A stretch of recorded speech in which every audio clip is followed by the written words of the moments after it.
La Palestine était un pays peuplé d'êtres humains, les Palestiniens, c'est-à-dire les Arabes habitant cette contrée, ainsi que des Juifs orthodoxes qui craignent Dieu.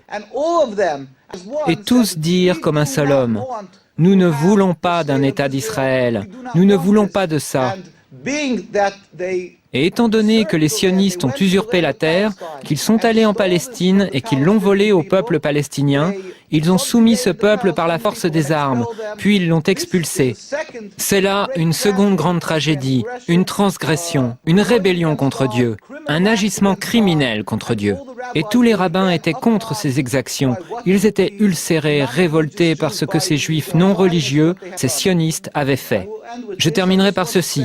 Je tiens à dire simplement que les sionistes, bien loin d'être les protecteurs des juifs et les garants d'un havre de sécurité pour eux, sont en réalité les principaux responsables de l'antisémitisme dans l'ensemble du monde.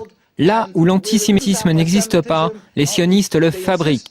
Ils sont les principaux responsables des dissensions et de la haine envers les Juifs dans le monde entier.